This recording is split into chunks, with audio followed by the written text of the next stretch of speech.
சில நாள் எனக்கு எல்லா வேலையுமே பண்ணி முடிச்சிடலான்னு எனர்ஜியா இருக்கு. சில நாள் எதுவுமே பண்ண முடியாதுன்னு டவுன் ஆயிடுறேன். எனர்ஜியே இல்லாத மாதிரி இருக்குன்னு தோணுதா?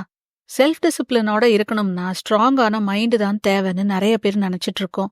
ஆனா டிசிப்ளினா இருக்கிறதுக்கு ஹெல்த்தியான பாடி தான் முக்கியம். இத நிறைய பேர் பெருசா எடுத்துக்கிறதே இல்ல.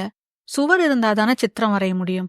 ஹெல்த்தியான பாடி இருக்கும்போது தான் மைண்ட் ஹெல்த்தியா இருக்கும். எந்த ஸ்ட்ரெஸ்ஃபுல்லான சுச்சுவேஷன் வந்தாலும் அதை ஹேண்டில் பண்ற பக்குவம் இருக்கும்.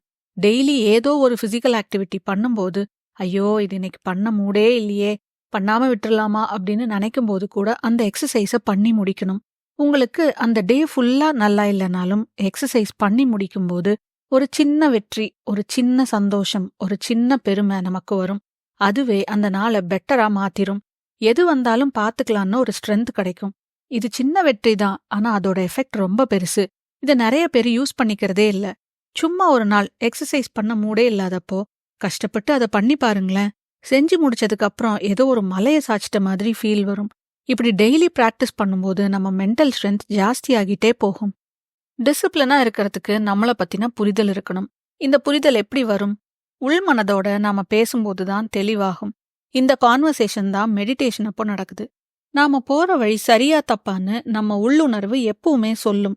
அதை நாம காது கொடுத்து கேட்க தான் மெடிடேட் பண்ணணும். நாம அதை கண்டுக்காம விட்டுட்டோம்னா அது பின்னாடி ஏன் நான் ஸ்ட்ரெஸ்டாவே இருக்கேன், சந்தோஷமாவே இல்லை அப்படிங்கிற நிலைமைக்கு கொண்டு வந்துரும். மெடிடேட் பண்ணினா மட்டும்தான் இந்த புரிதல் கிடைக்கணும்னு இல்லை. டெய்லி இதுக்குன்னு டைம் ஒதுக்கி தனியா வாக்கிங் போறது, டைரி எழுதுறது, ஒரு டிரைவ் போறதுன்னு இந்த மாதிரி உங்களுக்கு ஏத்த மாதிரி ஆக்டிவிட்டியை கண்டுபிடிச்சு பண்ணணும். இதுல நம்மளோட ஐடியாஸ், தாட்ஸ், குழப்பங்கள் எல்லாத்தையும் புரிஞ்சுக்க ஒரு நல்ல வழினா அது எழுதுறது தான். எழுத எழுததான் நம்மளோட எண்ணங்கள் நமக்கே தெளிவாக ஆரம்பிக்கும். ஏன் இந்த மாதிரி தாட்ஸ் வருது, எங்க இருந்து வருதுன்னு எல்லாமே புரிய ஆரம்பிக்கும். ட்ரை பண்ணி பாருங்க. மைண்டும் பாடியும் ஒரே லைன்ல இருக்கும்போது டிசிப்ளின்டா இருக்கிறது ஈஸியாகுது.